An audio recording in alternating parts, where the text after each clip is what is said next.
isang magandang hapon sa inyong lahat. Yon, sa aking mga masugid na taga-subaybay. Anyway, magandang hapon po sa inyong lahat, sa mga kababayan nating Pilipino. Yan, so nakalabas ulit, nakapag-vlog tayo ngayon. Ngayong araw ay Sabado, 2:45 ng hapon. Ayun, kami ay pupunta ng grocery at mamamalengke ng aming pagkain ngayong para sa pang isang linggong konsumo. Ayun. Anyway, bago ang lahat, before anything else, yun, bago namin simulan ang aming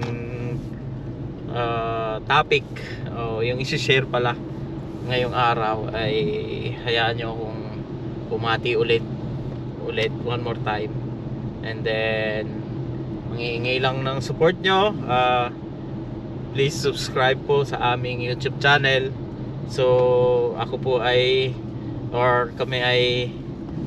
dadalasan namin ang aming pagbablog. Ayun. So dun sa aming YouTube channel. Yun. Anyway, ang gusto naming i-share sa inyo ngayong araw is yung paano kami nakapunta ng Canada. Ayun. Kami galing ng Japan. So kaming mag-asawa, and then paano kami nakapunta ng Canada, buong pamilya. So bali kami ay 15 years, 16 years sa Japan. So naisipan ko na mag-apply dito sa Canada noong 2021. So siya, COVID time. Ayun. So wala lang, kasi noon pa matagal na matagal gusto mong makapunta dito. I don't know why. And then ayun, so sinubukan kong mag-apply ulit. Actually 2009 nag-apply na ako dito, and then medyo maalat ng mga panahong yon. So and then noong 2021 naisipan ko, and then ang ginamit kong nag-apply pala ako sa Job Bank. Yon, direct hire kasi ako yung nauna. Actually ako yung nauna dito, and then nag-apply ako sa Job Bank, and then nakakuha ako ng employer dun sa Job Bank kasi syempre marami na rin akong experience doon sa Japan. And then yung in-applyan ko, ang naging entry ko sa Canada is as poultry farm worker. So ako isang poultry farm worker dito sa Canada. Yan, nung pumunta ako dito. So direct hire ako yung nag-process ng papers ko. So yan, and then 2021 February nag-start ako mag-apply dito. Then nakakuha ako ng employer, 2 employer. So napakaswerte ko. Siguro para sa atin yun, mami? Yep. Yeah, so kaya then naisipan ko yung reason kung bakit ko naisipan na mag-apply papunta dito is para dun sa anak namin. Kasi sa Japan medyo hindi siya, let's say, hindi siya family oriented. Ayun, puro trabaho, wala kang time sa family mo, di ba, mami? Yeah, kami nun so, every Sunday may trabaho, minsan 7 days a week, yung mga ganon. Then so yun, nung nakakuha ko employer, so direct hire ako. And then yun, sa Job Bank. So sa mga gusto ko lang muna mag-apply, try nyo sa jobbank.ca. Yan. So maraming industry doon. Maghanap kayo. Kung may experience kayo maganda, mag-apply kayo doon. Anyway, balik tayo dun sa main topic natin. Yun. So natanggap ako. interview. Namili ako dun sa dalawang employer ko. Isang Ontario saka dito sa BC. Tinanggap ko yun sa BC sa poultry. Kaya yeah, poultry medyo magaan trabaho. Ayun, and after 5 months ng processing, so na-approve work permit ko, and then yun, iniwan ko ang Japan. Yun. Actually, maganda sa Japan din. Kung ano, kaya lang, yun na nga. Sa bata. Sa bata, sa anak namin, ayun, yung bata dun sa likod. Yun, ayaw niya, camera shy. Yun, so yun, and then yung wife ko, pinauwi ko muna ng Pilipinas para asikasuhin yung anak ko. After 2 years, after 1 year pala, so nag-apply na ako ng permanent residency ko. Kasi nung time na yon, maluwag pa yung Canada. So merong pathway para makapunta dito, para ma-permanente residente dito sa Canada. So swerte ako. Yun, and then after 1 year nag-apply ako. So bago matapos yung aking work permit, so na PR na ako before ako mag 2 years. And then yeah, kasabay nung sa pag-process ko ng papers para sa permanent residency, kasabay na yung pamilya ko. So nakapunta na sila dito.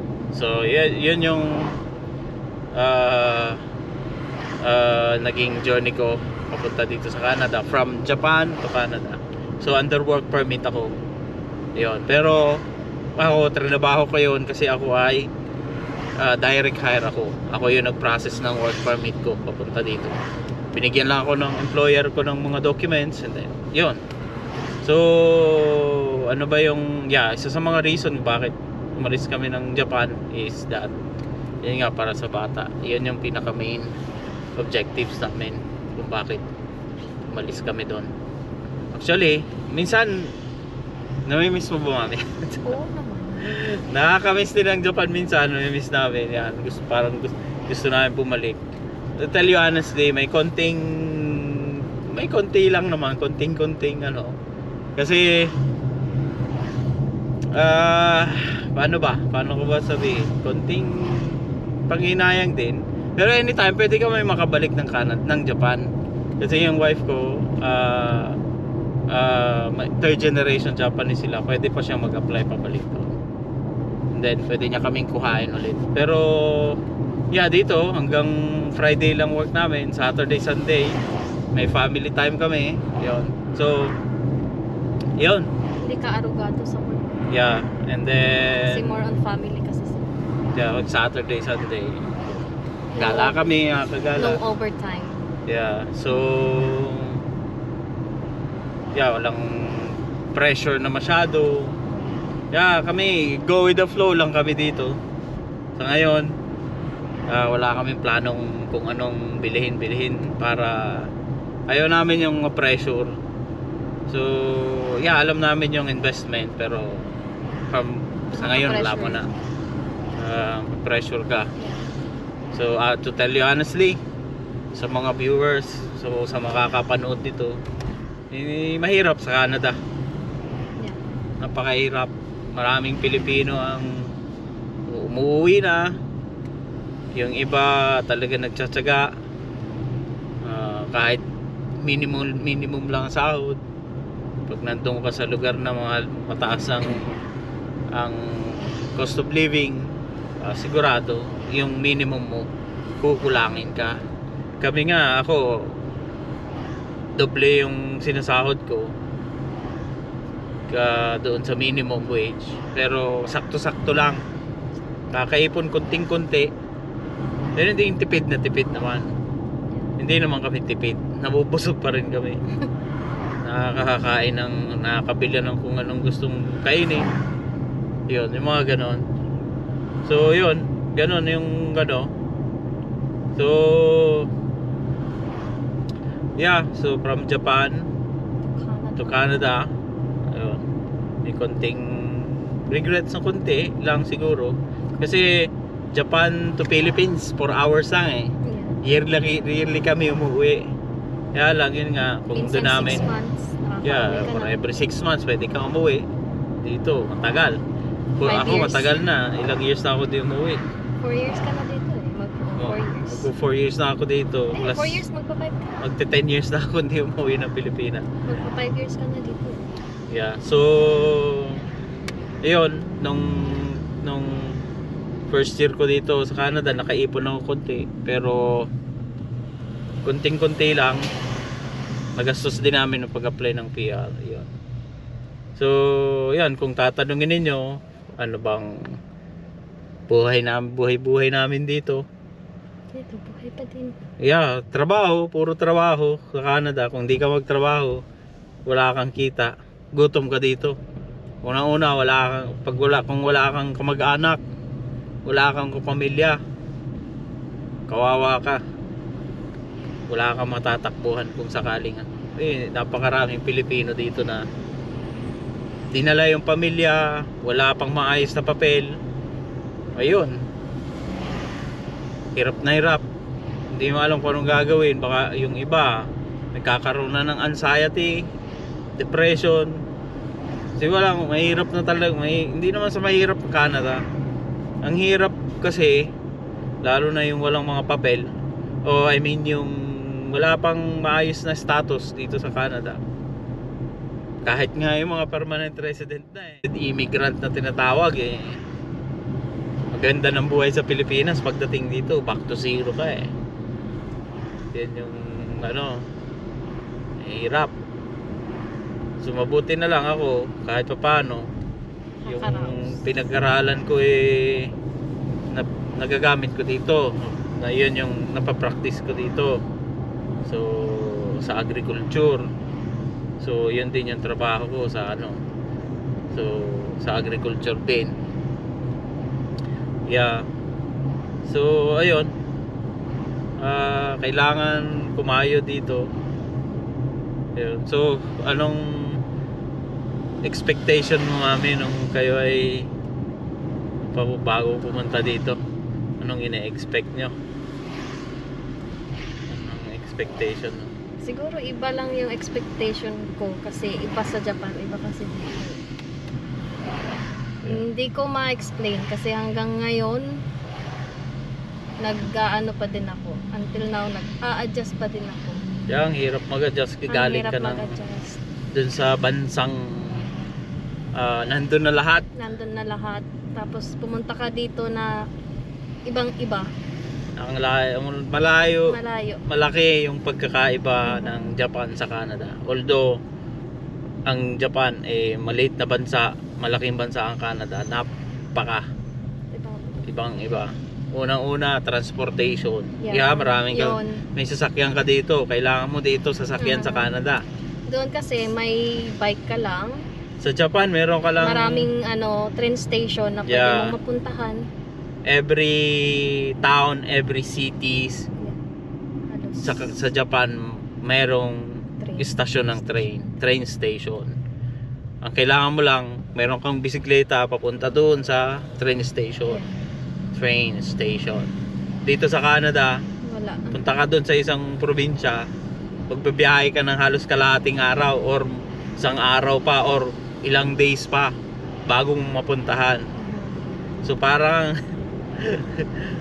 pupunta ka nga lang ng ibang mga Atlantic provinces it takes 8 hours o minsan 12 hours para kang nasa ibang bansa yung pupuntahan mo Canada lang naman, di ba? So yeah, napakalaking ibang-iba. Mas marami kang malilibutan doon. Sa Japan, napaka-advanced. Kung gusto mong bumiyahe ng north to south, Train. Bullet meron ka train. lang mag-bullet train ka lang, andun ka na sa After south, sa the- north. 2 hours, 3 hours. Nandito Yeah. ka na. Yung 6 hours mo, 2 hours lang sa bullet train. Tsaka sa trabaho din siguro. Kasi Yeah, trabaho, sa maraming- Japan kasi iba, Ang kahit trabaho. araw-araw ka magpalit ng trabaho, marami Yeah. din. Pero siguro sa ngayon sa Japan medyo nagkakaano-ano din ng trabaho ngayon Yeah, na rin. At hindi katulad noon na maraming Yeah. trabaho. Napakarami. So, yeah, dito naman sa Canada, hindi ko ma-figure out kung ano ba yung Ang gusto ko lang dito, kasi counting bagay lang na-appreciate ng yun mga lang puti. maganda Yung dito. Yeah. Na-appreciate nila lahat yung mga ano mo. Sa Japan kasi hindi. Sa Japan puro ano ka lang doon. Pag worker ka, uo ka lang ng uo. Oo ka lang ng oo. Hindi ka pwedeng mag-complain. No. Lintek na yan. Hindi ka pwedeng mag-complain dito anytime. Pag nag-complain ka doon, hindi ka pakikinggan. Yeah. Sabihin, foreigner ka. Bansa namin ito, sumunod ka, parang ganun. Although magandang bansa siya, maganda talaga yung kultura, sagana sa kultura. Pero, yeah, Ibang-iba talaga. yun lang yung ibang pagkakaiba kultura. nila. Yeah. Kasi anyway, lahat naman ng bansa ano naman, Iba-iba. Yeah. may iba-iba naman. Pero, Siguro yeah, dito ko lang din naramdaman yun na na-appreciate ka kahit sa unting bagay na ano. dito walang pataasan ng ihi. Yeah. Doon kasi Yung mga puti, kahit patitulado sila, hindi nila pinagmamalaki na ganito kami, ganito ako, pinagyayabang na ma-appreciate nila yung konting ginagawa mo, katulong ka, napaka ano nila. Yeah, katulad ko, hindi naman ako magaling mag-English, pero yeah, may nahihirapan kami kasi yan pag-communicate naman kami. Pero kahit pa paano may mga ano pa rin na like sa vocabulary, mga ganon. Hindi ko nga alam bakit napadpad ako dito. Bakit kami napunta dito hindi siguro naman kami para sa atin na din yun. yeah, Hindi lang anyway. para sa atin, para sa bata. Saka yung mga Pilipino na ibang kababayan natin na nag-student dito, napakarami. Pagdating ng oras, wala din naman. Sayang lang. Kaya advice namin sa inyo, kung gusto niyo pumunta dito ngayon, hindi advisable. Hintayin yung Lumuwag. lumuwag ulit ang Canada. Parang ganon. Dadating din yung panahon na para sa kanila na. Yeah, darating din yun. If I were you, kung Wag muna. hanggat ganito pa yung situation dito sa Canada, Huwag isusugal. maghanap kayo ng pwede nyong pag-aralan, mag-gain kayo ng maraming experience. Yun ang kailangan nyo. Let's say, ano ba yung mga industry na madaling pasukin sa Canada? Sa food processing, like butcher. O mag-aaral ka ng butchery sa Pilipinas. So, yung mga ganun, welding. Pagdating sa construction, yung mga ganung bagay, pag-aralan nyo mabuti. O kaya naman, hindi lang Canada yung pwede nyo puntahan, marami pang bansa. Kung ako bata-bata pa aalis din ako dito. Lipat ng ibang bansa 45 na ako Hirap palipat-lipat Kung mga nasa 30s pa lang ako, Pwede. di ba, mami? Yeah. So far, anong inyong na-experience dito sa Canada so far? Okay naman. Yung mga experience. Ano mga experiences mo like sa trabaho? At trabaho. Kumusta mga Okay naman. Pilipinong katrabaho mo? Okay naman silang kasama. Yeah. Wala namang trabaho lang din. Yeah. Mahirap kasi minsan pag maraming Pilipino. Yeah, yung iba. May mga Pilipino na doon sa work ko walang Pilipino. Yeah. Sa amin, Ako okay lang. naman. Wala namang problema. Yeah, sa anong trabaho mo dito? Trabaho ko, nasana ako. Nagpipick ako ng mga orders for farm equipment. Mga farm equipment, Yeah, warehouse. warehouse. Yun lang ang nakayanan naming trabaho dito. Yeah, sa ngayon. Kasi hindi naman kami doktor, Yeah. abogado, nurse. Yeah, yung ibang Pilipino dito na tataas ng ihi, Akala mo mga feeling entitled. Ay, ganun talaga. Di natin maiwasan yan. Bahala kayo sa buhay nyo.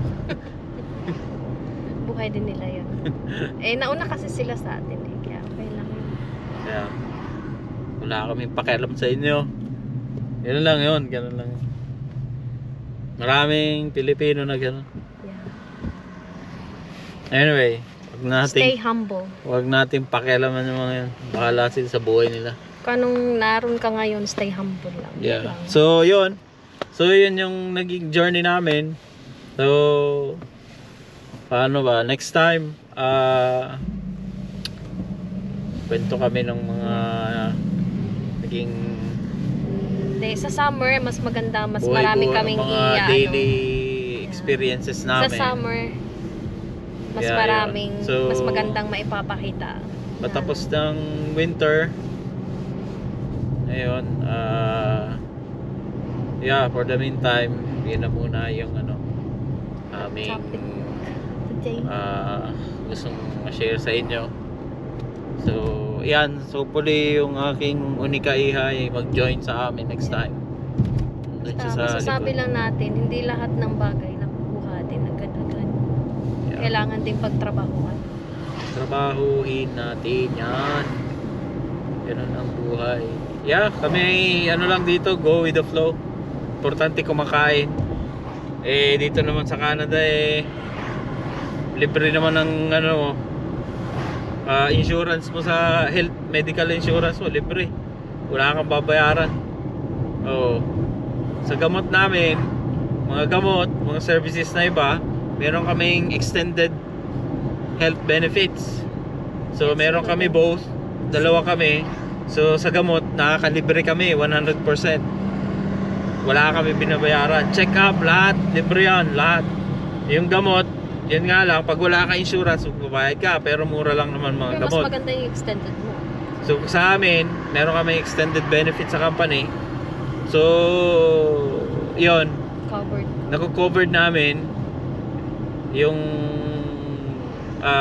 expenses sa gamot. 100% free gawa nung insurance ko, saka insurance ng wife ko, medical extended health insurance namin. So maraming benepisyo kami. So maganda yung yun yung kagandahan dito. Libre. Kaya hindi kami namumroblema kung wala kami masyadong ipon. Sa totoo lang, wala, konti lang talaga. Konti lang na isusubi. Yung buti na lang yung parents ko o yung mga sa side ni Mrs. may mga kapatid siyang nasa Japan, mabibigyan kahit papaano. Hindi nga kami makapadala. Mapadala ka pa, hindi mas lalong importante dito. Importante yun. Kasi magutom ka. Yun. So, yeah, share namin next time kung ano yung mga benepisyo, health, extended benefits namin dito. Paano nga ba yung yung pang araw-araw na buhay-buhay namin dito. Yun, so hopefully kapag share kami ng yung paano kami nakapunta dito, dun sa mga may mga tanong, kung gusto nyo pang i-elaborate ko kung paano yung proseso ng paano ako nakapunta dito, paano ako nag-process, pwede kayo magtanong, mag-comment lang kayo dun sa comment section. Yun, so yun lang, hingin ko lang yung suporta ninyo. Subscribe po kayo sa YouTube channel namin. Yun, so yeah, so malapit na kami dun sa aming pupuntahan. Mamalingki kami. So yun, hanggang sa muli at ingat kayong lahat. Kaya ingat din kami. Ikaw, mami, anong sabihin? Bye. Yeah. Please like and subscribe. How about you, my daughter? Wala, wala. I love you. Sige na. Bye. Yung mga land